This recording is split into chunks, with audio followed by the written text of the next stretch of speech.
There we go. Ding. Perfect. Thank you. Great. Okay. Well, my name's Christian, and Phil and I are giving a presentation today entitled Managing Your Emotions During the Holidays. Christmas, Thanksgiving, New Year's Eve are coming up, and this is a good time to be spent with friends, family, and a whole lot of joy. But I do want to take note and mention those people who are dealing with other emotions besides just joy, such as grief, sadness, anger, and all the other emotions, which we'll talk about during this presentation. So in general, the breadth of this presentation is essentially to help you identify your emotions, which is one, how to manage your emotions, and then teach you the importance of self-care as well as self-compassion. That being said, I do want to start with asking everyone what they're feeling today. So I can start. I'm quite excited to be giving this presentation to all of you and all of St. Martin's. But on the flip side, I'm also quite nervous to be giving this presentation in that it's not an easy topic to discuss, in particular when we start talking about grief during the holidays. So those are the two emotions that I'm feeling. I want to open it up to everyone else to see if they're open to talking about how they're feeling this morning. I can start. I sort of second everything that Kristen said since I'm presenting as well. But I would say, in addition, I think I think a lot of us right now sort of feel a little bit overwhelmed. There's a lot going on, but at the same time, sort of on the flip side, I feel very grateful just for all the opportunities we have, the opportunity to be here. But we are really fortunate in so many ways, and especially with the holidays coming up. So. Thanks, Bill. Okay, so I'm sorry. I would like to say that I feel with the holidays, I guess a little anxious. You know, on the news they keep talking about the possibility of a winter surge. I haven't been home to see family in almost 2 years, and so anxious and nervous, I guess. Thanks for sharing. Okay. I also feel a little anxious about the holidays. I have not gotten any Christmas presents. So. Me too. I can also share. I was lucky enough to have some family fly in to town this weekend. And since I'm not going home for the holidays, I'm feeling thankful that I was able to see some of them before the holidays. Thanks for sharing, everyone. I appreciate it. So what you're seeing on this image is the emotional wheel. I was actually introduced to this wheel in a clinical setting within psychiatry, but I think it's such a effective and useful tool to keep in the back of your pocket to be able to put words into what you're feeling when it comes to different sorts of experiences, because emotions go beyond just happy, sad, disgusted, angry, fearful, bad, and surprised. If you expand out, you have all these other emotions that might actually be a better representation of what you're feeling. So, which brings me back to the reason of being able to identify emotions from the get-go is very important in an effort to manage it later on. So keeping this wheel in the back of your head as we go through this presentation is important. So I'll take over and sort of build a little bit on what Christian talked about already, and go a little bit more specifically with the holidays and why a lot of people may be stressed.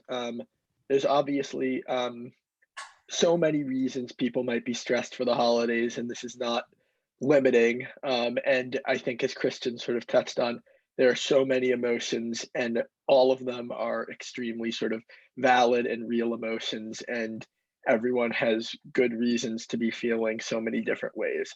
But I sort of especially want to focus on people who are going through these sort of specific situations.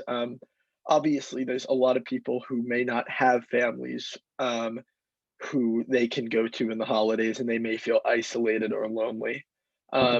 And then building off of that, there are those who are unable to visit their family and friends. And obviously, COVID-19 is a big reason, but also for people who live far away from their families, it can be difficult to travel in terms of sort of the resources, the time, the money.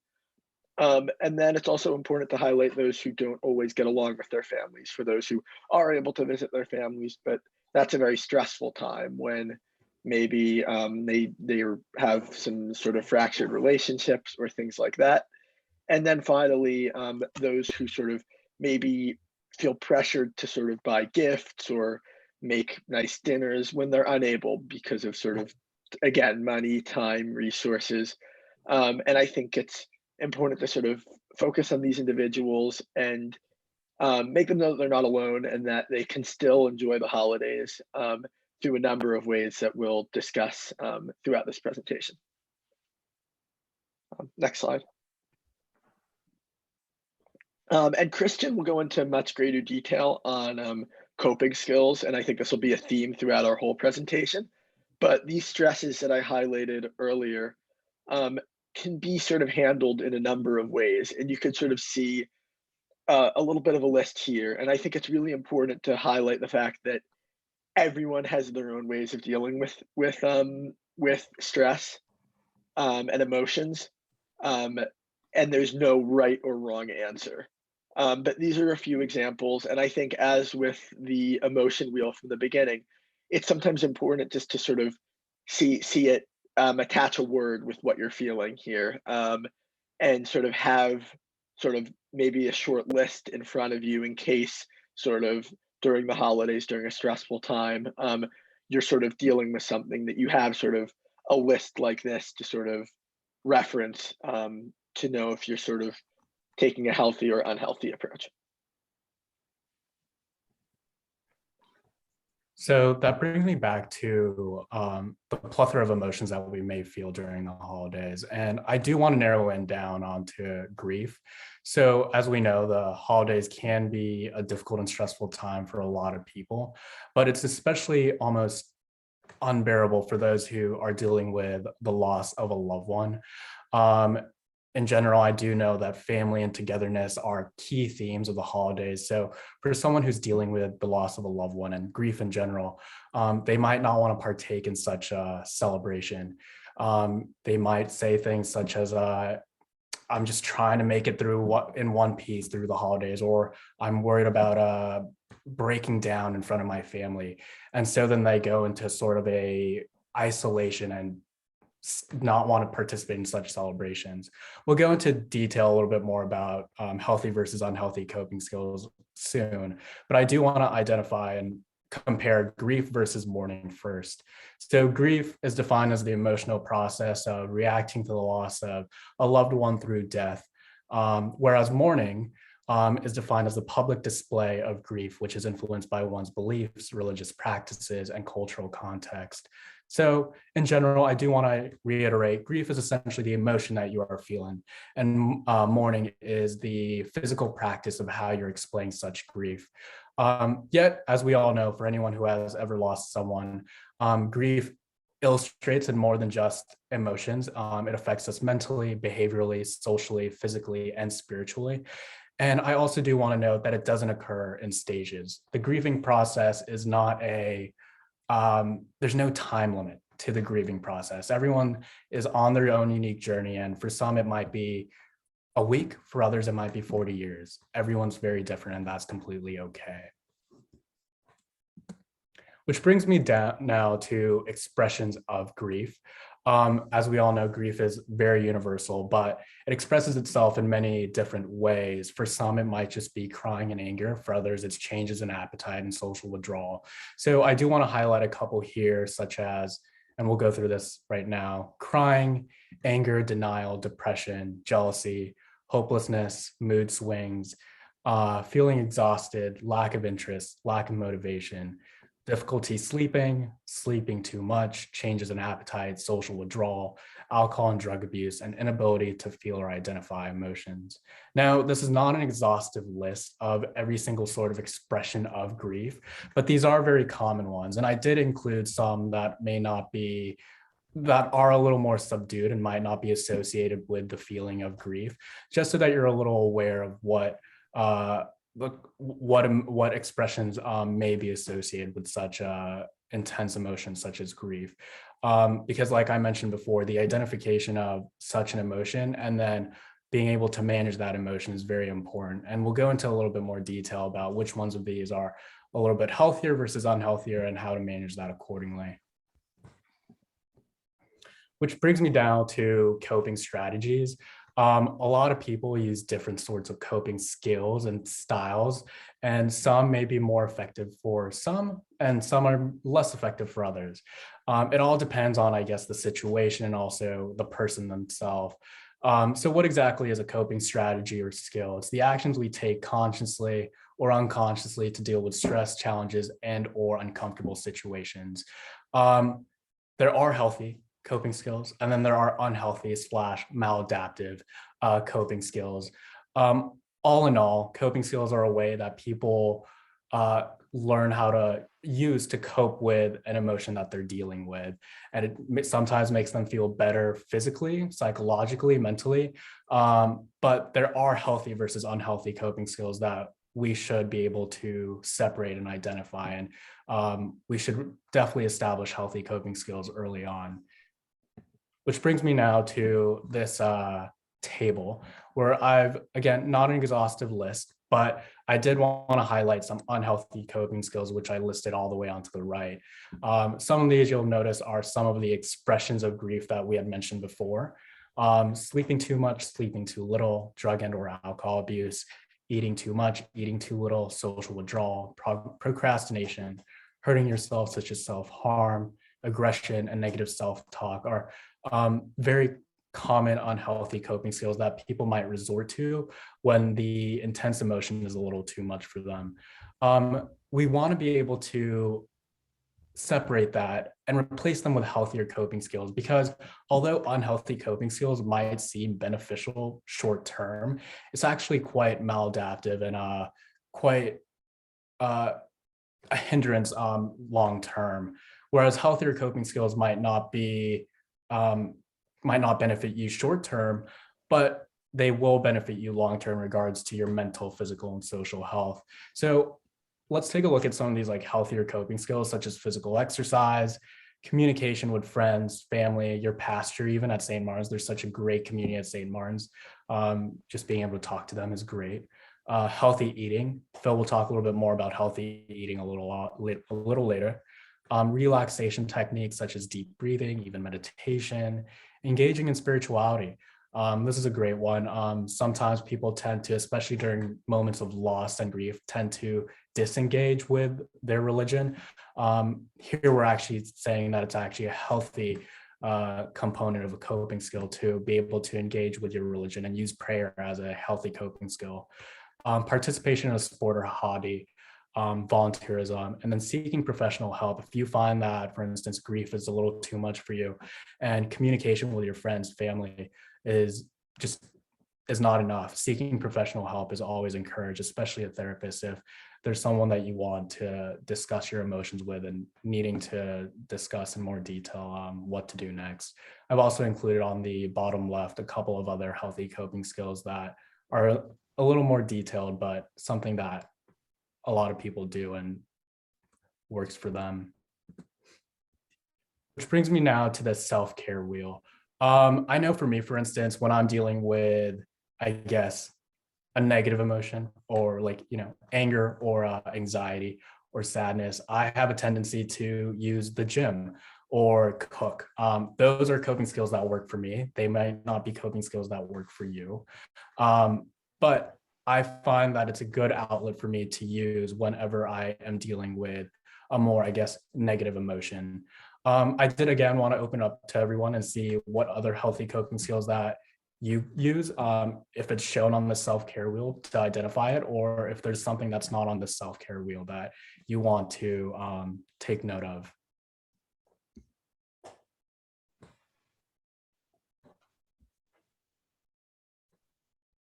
I guess for me, I kind of follow the spiritual route with the self-reflection. Like whenever I feel things are kind of getting kind of overwhelming, like I'll just go for like a walk, listen to some like calm music, or like just music I know that kind of puts me in a really good mood, and just kind of getting out, just does wonders for me. Thanks, Rolando. Okay. This is Charlene. I'm gonna tell you what jumped out at me is on the professional wedge. The last one, it says take all your vacation and sick days. I don't do that. I'm like almost ready to carry over hours, into the next year. And that doesn't make any sense because that's not practicing self-care for me. So I am going to take heed of that. And yeah, for the rest of this year, I really will. So thank you for that reminder. I love that you mentioned the importance of self-care now rather than later, because establishing such important, healthy, I guess, coping skills early on, again, will benefit you long-term, even if in the short term they won't. So the ability to take all vacations and sick days now rather than saving it for later, you're doing yourself a favor. Right. And it's such a great self-care tool that you should definitely take advantage of. So thanks for sharing. So yes, again, the self-care wheel is here for you guys. Feel free to reference it in the future. Again, what I mentioned before, what works for some people might not work for others. So please definitely take a look at this and feel free to use some, don't use others, whatever works for you. Everyone's very different, and whatever works for everyone is great. So going back to the holiday season, so we may try different approaches to facing the holidays, right? So for some, ignoring the sadness they feel, such as masking the pain with smiles, versus for others, eliminating the holiday celebrations altogether, such as social withdrawal. As we mentioned before, social withdrawal, we're going to say, is an unhealthy coping skill because it's important to find that social support, especially during time of when you feel alone, having just lost someone, being able to communicate with other people and finding that support system and obtaining that support system is great. Now, also attending events, even though they know might dissolve into tears. So during the holiday season, we do know that memories serve as constant reminders of loss, especially watching others celebrate can be painful and overwhelming. So I do want to mention that the first step, I guess, in coping with the grieving process during the holidays is to acknowledge that the first holiday season is going to be difficult. You've literally just lost someone and it's not going to be easy from the get-go. So dealing with, the joy, what society says should be a joyful time might not be the most joyful time for you in that moment. And that's completely okay. Yet you can prepare for it by making specific plans and obtaining the support system that you need. And I do also want to mention that sometimes the anticipation for the holiday itself can actually be more difficult than the day of the holiday. So that's quite important as well. Next up, I do want to introduce this Harvard mental health letter. Per Dr. Michael Miller, he says, if the grief is fresh, holiday cheer can seem like an affront, and celebrations may underscore how alone people feel. Yet he follows this up with strategies that may help you, or if you know someone who is dealing with some sort of loss during the holidays, things that you can implement into practice. So starting a new tradition or changing the celebration. With the loss comes changing of celebration, an empty seat at the dining table, for instance. I know I'll give like a personal story myself. I know that it was difficult when my grandmother passed away during December a couple of years ago. And my family was quite uncertain whether or not we wanted to pursue a Christmas celebration that month. In the end, we ended up doing it, but we ended up implementing some sort of new tradition starting that Christmas day. And it was essentially during dinner, we would talk about a memory we had of my grandma or something we learned from her. And it was something that we practice year after year now, and just to keep the memory going of her. And it's something that worked for my family. It might not work for yours, but it's something that I'm sharing because any sort of addition of a new tradition or changing of a celebration to keep the memory going of your loved one who just passed might help you. Expressing your needs is another one that the letter mentioned. Again, finding your support system is quite important, obtaining that support when need be, especially if, for instance, you've been known to host the celebrations year after year. It's completely okay to ask one of your family members to host the celebrations this year, or asking another family member to support you in putting it together. Helping someone else. So this is essentially volunteerism. This is what I would say is a healthy coping skill.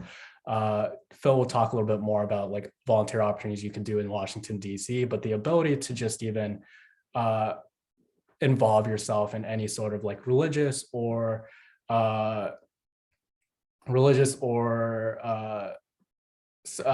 community-based project is a good opportunity to keep your mind off of, sometimes what you're feeling, and be able to use that as a healthy coping skill.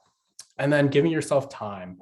This is important in that, as I mentioned, the grieving process is not a 1 month thing. It, for some people, as I mentioned, might be long-term, and that's completely okay, because with time, the holidays will end up becoming easier to handle year after year, especially after the loss of a loved one. So reminding yourself that with time, it will get better, and just allowing yourself that time. Here are a couple things that I wanted to include in regards to starting a new tradition.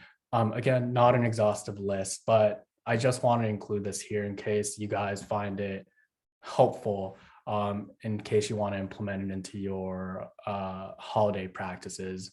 Some things that stood out to me were like lighting a candle in honor of your loved one, visiting the cemetery and decorating the memorial site, or planning a meal with your loved one's favorite foods. I found quite wholesome. Now, overall, I do want you guys to remember like the 3 important ideas. So acknowledging your pain, which is one. So the identification of the emotion you're feeling, whether that may be grief or some other sort of emotion that's on that emotional wheel. So utilizing that emotional wheel as a tool to identify what you're feeling. And then taking charge of your life, right? So being able to manage your day-to-day, prioritizing self-care, prioritizing self-compassion in order to manage your day-to-day life, and utilizing healthier coping skills in replacement of unhealthy coping skills. And then thinking realistically and positively, right? So again, especially if the loss of a loved one is very close to the holiday celebrations or season, it's completely okay if you're not completely joyous during the holiday season, having just lost someone. So allowing yourself and giving yourself boundaries. So I do encourage you to continue with the holidays, but it's completely okay if you're not there for the entire evening. If you're only there for instance, like 1 hour, that's completely okay. Setting yourself, giving yourself boundaries, and asking for help is very important. And then always, always, always being patient with yourself, allowing yourself to feel this wave of emotions, which include joy, sadness, anger, grief, and all the other emotions that come with losing a loved one. It's so important to practice self-care, self-compassion, and giving yourself that space to reflect on what's happened, but to also change the celebrations of the holidays and be flexible. Yet giving yourself the time to grieve.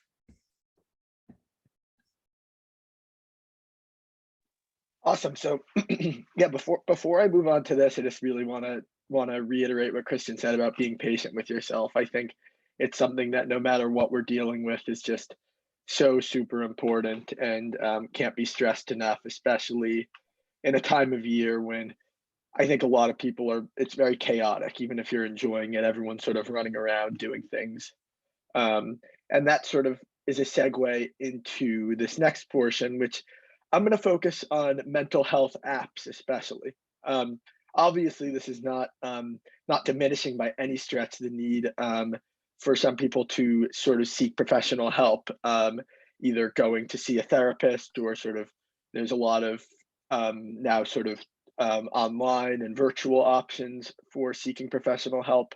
But I think with the holidays especially, it's important to focus on sort of apps and ways in which you can get instant help, because say you're sitting down at Thanksgiving dinner or Christmas dinner and you are dealing with sort of one of these emotions we've talked about that becomes overwhelming.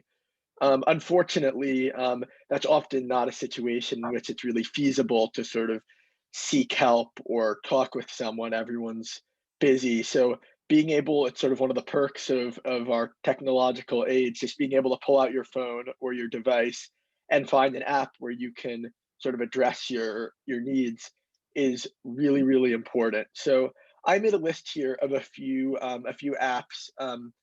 These are just a few. There are many more. Mood Mission, Talkspace, Mood Fit, Headspace, Calm, a depression, cognitive behavioral therapy, self-help guide, and as I said, many more. I've also highlighted which ones are free, although many of them sort of have like a free trial where you can try it out, or some of them have options where like certain components of the app are free, and then if you want to sort of purchase some other portions of it, you have to pay, which is a good way to sort of try some different ones out without paying money. And it's also important to note that while these apps are all sort of fall under the umbrella of mental health apps, they all have sort of slightly different focuses. Some of them are focused more on sort of people dealing with depression and anxiety. Some of them are focused more on people who sort of want to find ways to sort of be more meditative and reflective. Some of them provide opportunities to seek professional help and talk with people. So I think it's just really important to sort of try different things out. One of these apps might not work for you, but that doesn't mean another one won't. So I think it's a really cool resource, especially around the holidays when maybe you don't have the time to sort of seek more exhaustive help. So then I also wanted to focus on community events, especially for people who sort of, as I mentioned in the beginning, who may not have family in the area, who may not be able to visit family or friends. And I think it's also important to focus on sort of the two sides to this. There's both opportunities to sort of seek community engagement and get sort of food for the holidays if you're unable, but also, as Christian mentioned earlier, these are great places to volunteer if you're looking to sort of give back this holiday season and give back to those who are less fortunate. So I've listed a few here. I know St. Martin's in the past has had holiday dinners, and I know with COVID it's a little bit more difficult this year, but I'm sure through sort of your emails and newsletters you get from St. Martin's, you'll hear more about some of the events that the parish may be hosting. But I've listed a few other sort of charitable organizations, Catholic Charities, Food and Friends, and Bread for the City, that are all three have been highly recommended, are great organizations, which are definitely looking for volunteers, for people who are interested in helping out and sort of giving back to those who may not have food or family for the holidays. And that can also be a really good sort of bonding experience with your friends and family to sort of go out together and help out, do good. And I think it's also a really good way to deal with some of the negative emotions that we talked about, as Christian said. So also, I'm gonna just open up really quickly, try to make this as interactive as possible. I have not been in DC for long. If anyone has any other sort of community events, organizations that they recommend, feel free to chime in right now. I did want to mention for Food and Friends, I've actually worked with Food and Friends since last year, and they have such a wonderful, especially during the holidays, the opportunity to like gift wrap for, children or community members who we're donating presents to, just the opportunity to give, like, for instance, 2-3 hours of your time to help and support them in gift wrapping presents. I found just so wholesome, and I loved it. It was a great opportunity for me to give back during the holiday season. Thank you, Kristen. Of course. So I think next slide. So then I think this has sort of been something that we've had to deal with for a while now, and I think everyone knows about it. But I think it's still important to emphasize, especially with COVID-19, that you don't need to be in person with your loved ones to celebrate the holidays. Obviously, we have Zoom, we have FaceTime, we have Skype, we have so many other resources. So obviously, I think most of us would prefer to be in person. I don't want to speak for everyone, but I think some of us are a little bit tired of these virtual platforms. But I think it's still really important to utilize them to sort of connect with our loved ones. And it's really an opportunity to say, if you're not able to travel to visit your family, to still sort of make yourself a nice meal and sit at the table and just sort of put your laptop with your screen or your phone with your screen in front of you, so that you can sort of still be there, still sort of engage with people, still have good conversation, and sort of limit sort of the isolating components of a difficult holiday season. So then another sort of group of people who may find the holidays difficult that I stressed earlier are people who don't necessarily get along with their family or friends. They go to see them, but they might have a difficult relationship, someone who you're sort of prone to getting in sort of disputes with when you're together. I think we all deal with this to some extent, people as much as people enjoy seeing their family and friends. I think a lot of us have someone who maybe stresses us out to be around. So this is sort of just a 7-step, not really steps exactly, just 7 sort of pieces of advice for handling a difficult relationship that I think is helpful. So I'll go through it one by one. First, don't try to fix a difficult person. It's if you've dealt with someone who is maybe a little bit challenging or you tend to argue with, it's both not really feasible to sort of fix them or change them, but it also just in a stressful period during the holidays, it's not worth your time to try to fix them. The second is to be present and direct. I think a lot of people can sort of spend a little bit too much time sort of beating around the bush, or sort of not actually sort of putting a sort of addressing what's going on. I think it can be important to sort of be direct with that individual. And then do encourage difficult people to express themselves. I think sometimes, especially this time of year, people will sort of get in a lot of arguments over difficult topics, whether that be sort of politics, religion, etc. And I think it's important to listen to people who we disagree with, and to sort of allow them to express themselves.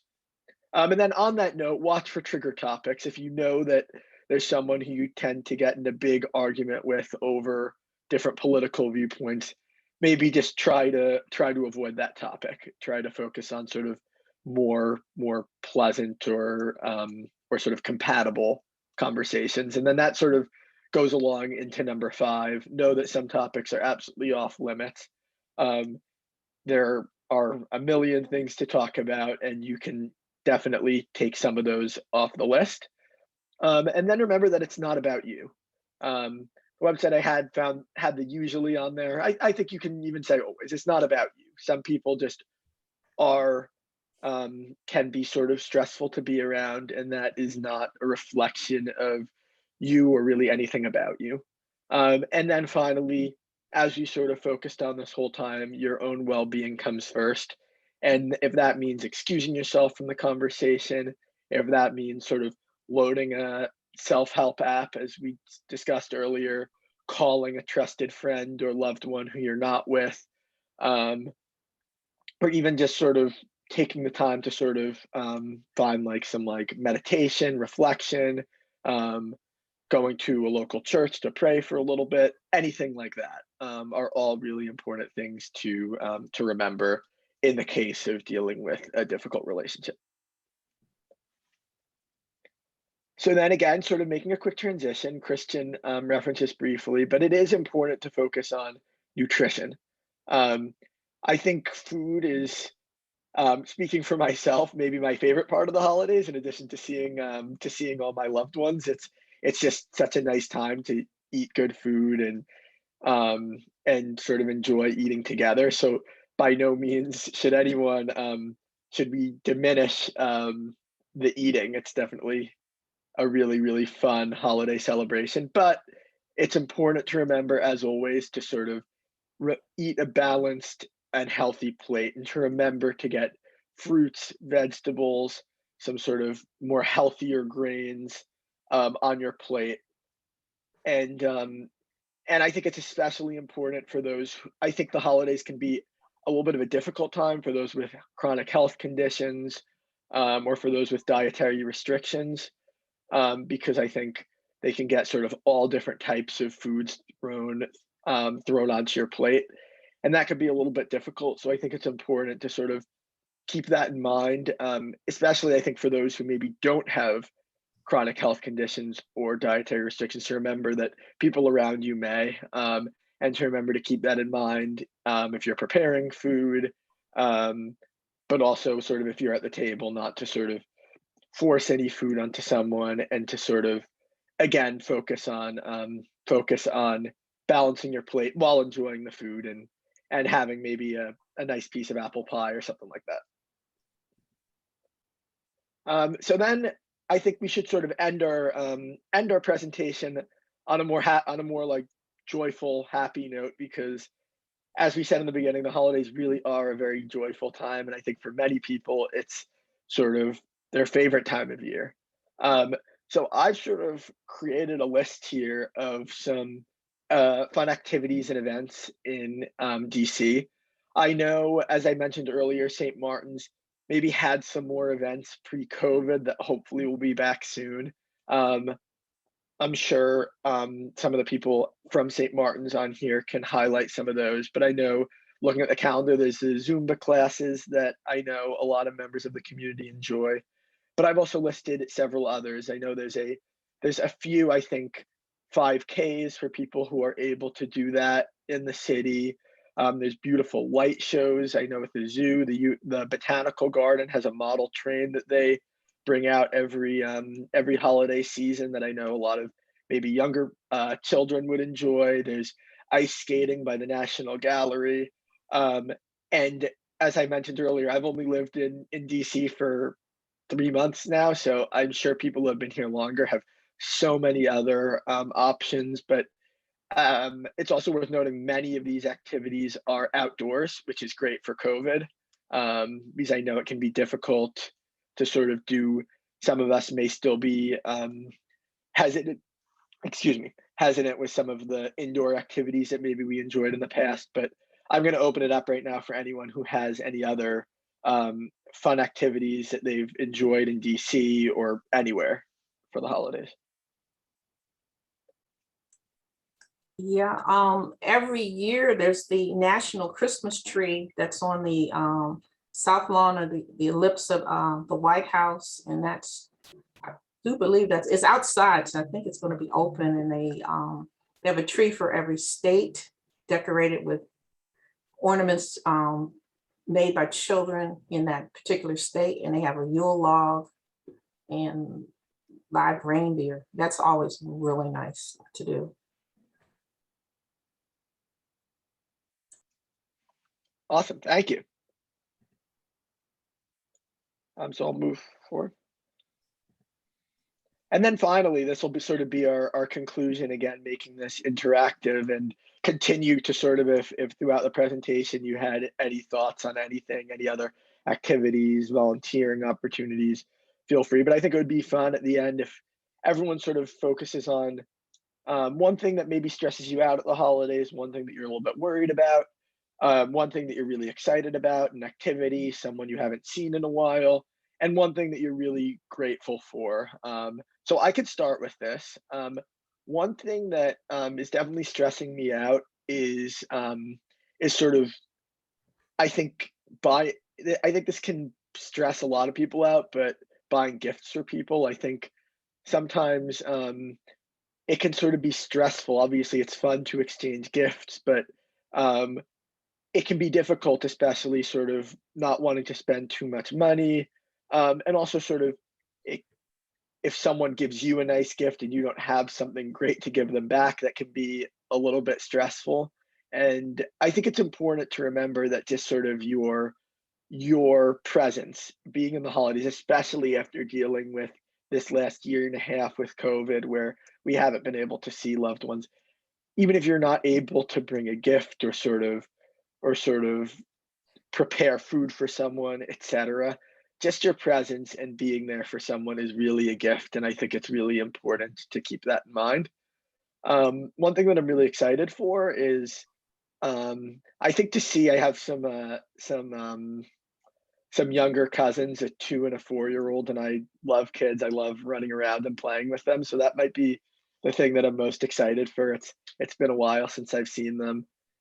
And one thing that I'm grateful for is just having just a great support system between my family and friends.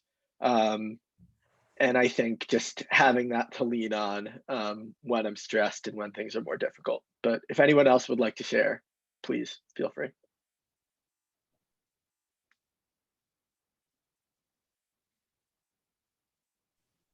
I think I can go ahead. One thing that stresses me out is I have a lot of travel coming up for the next 5 to 6 weeks.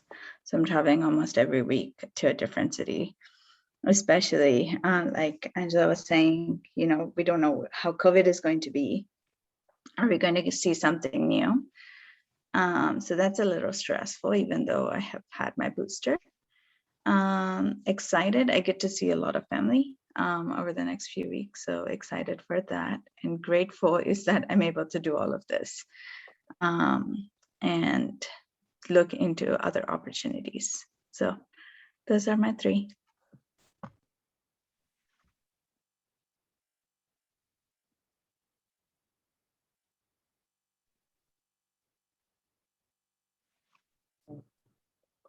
Awesome. So if I if that's it, you can go to the was next gonna- slide, which I think is just a conclusion, just to enjoy the holidays and to enjoy it in your own way, and to remember just to be grateful, to be thankful. And now we can open it up just to questions, discussions, if anyone again wanted to share from anything earlier. But thank you so much for your attention. Hi, it's Angela. I just wanted to share, I put some things in the chat insofar as different activities, like there's also ice skating over at Pentagon Row in Arlington. If you're okay with the indoor thing, over at the National Harbor, usually they have this indoor kind of thing chiseled out of ice. I can't really explain it, but it's like everything, they make all this art and it's chiseled out of ice. And that you have to pay for that. But in Chinatown, there's the downtown holiday market, and that's free, and you can get some nice, unique stuff. Actually, one of our church members, her nephew has a booth out there every year. And Charlene mentioned the tree at the White House, and also the tree at the Capitol is really nice. And that one is not usually as crowded because people don't think about it, but that's a nice tree if you want to take photographs. And the Kennedy Center, which is not too far from Georgetown University, you can go to the Reach Center, as well as the Millennium Stage and the Reach Center have activities that are going to be indoors. And I think the Reach Center is going to have something outdoors. But even if you wanted to, on a nice, brisk, sunny day, take some photographs over there, also by the harbor, off of K Street. They usually have a nice tree over there if you wanted to take pictures. there are different things going on for Hanukkah and Diwali. Insofar as service activities, I can email you a list of things that are going on. Somebody sent me like 3 pages of things that are going on across the city for those in need. And so I can send that to you guys as well. Yes, please. We'll take it. Thank you. And Charlene has our contact information. Excellent. And today, today the Black and Women's History Ministry, we're hosting our, this is considered National Black Catholic History Month. So we're having a program on Zoom today at 3:45. And in December, we'll be doing something for Kwanzaa. Both of the activities will be Zoom activities. And we will be, our group is going to be donating things to a men's homeless shelter. So we'll be packing bags next Saturday. Get little gift bags.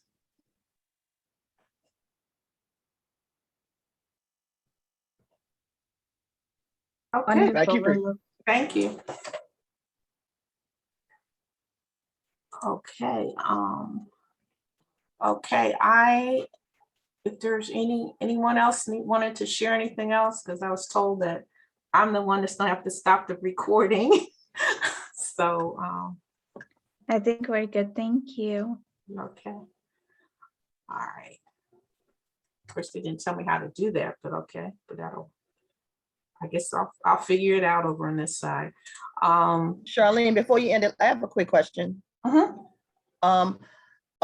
Insofar as mental health, and we were talking about the challenges with COVID, what do the two guys suggest insofar as dealing with people and the indoor issue, and I guess in some cases the outdoor issues of masks, wearing masks? You know, everybody, you know, I don't know if I'm traveling or not, but, you know, just the idea that, you know, I'm very comfortable with wearing a mask and some people are really not, and dealing with that level of anxiety. I mean, I know many people are vaccinated, but some people are not, and they have their reasons, which I respect. But I guess like going into airports and things like that, where there might be that anxiety.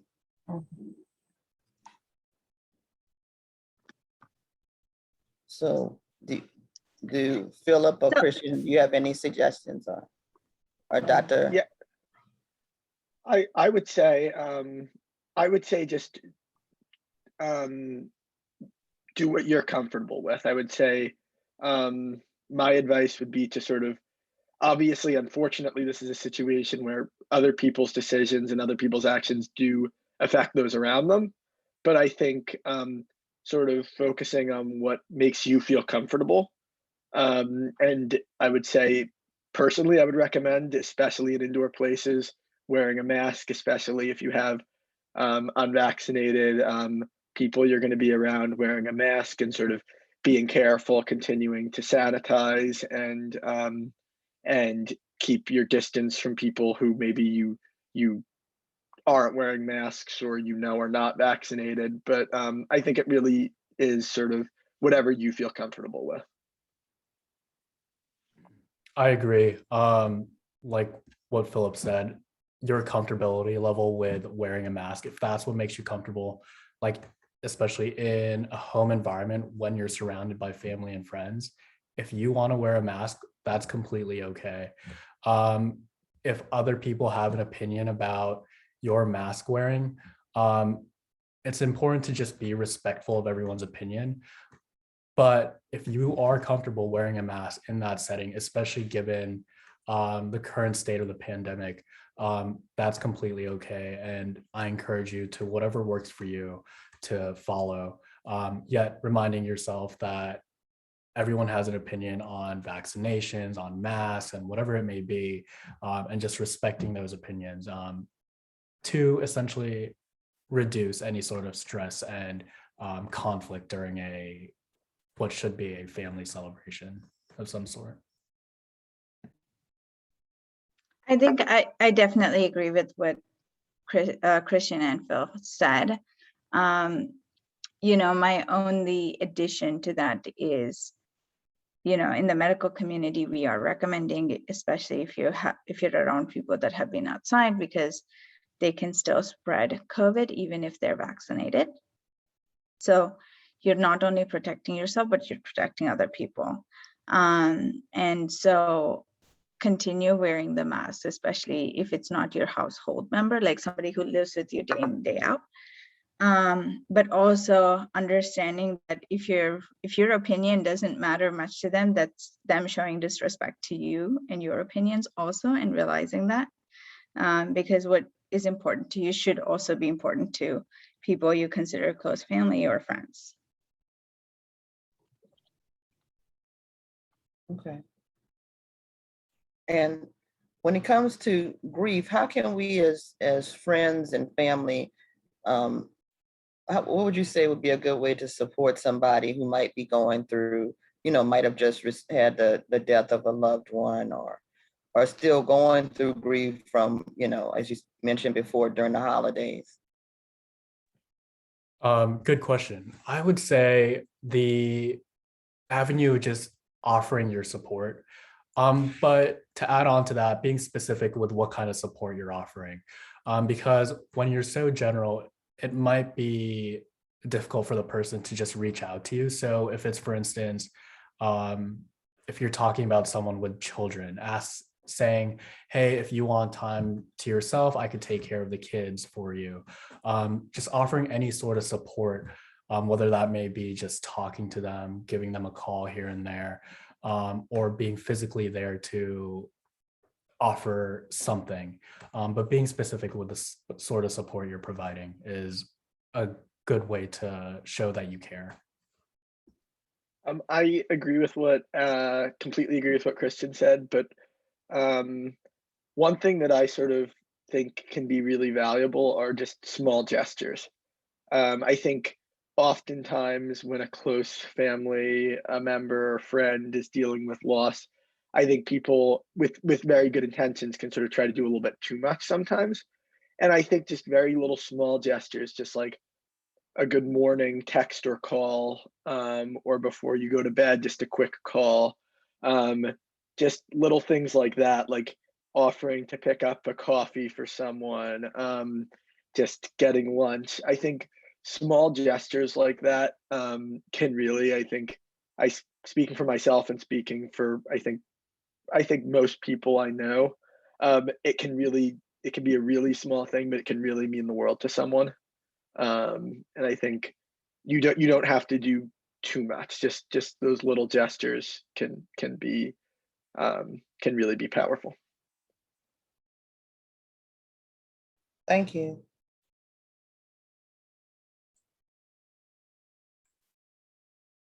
Okay, I got one. Go ahead. Okay, go ahead.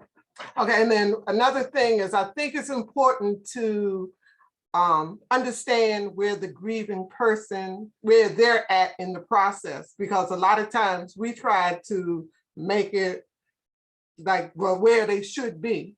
We don't know where they are. And some people are maybe still sad, some people, so we need to know where they are and deal with it from that point, not from where we want them to be.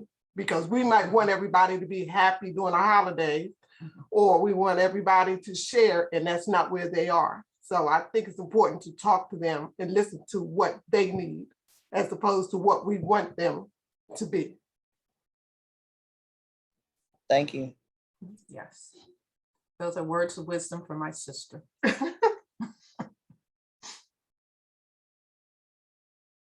Very good. This has been excellent. I know it's going to be very, very useful and helpful to a lot of folks as they try to navigate through the upcoming holiday season and beyond that. So thank you all very much. I am going to stop the recording now,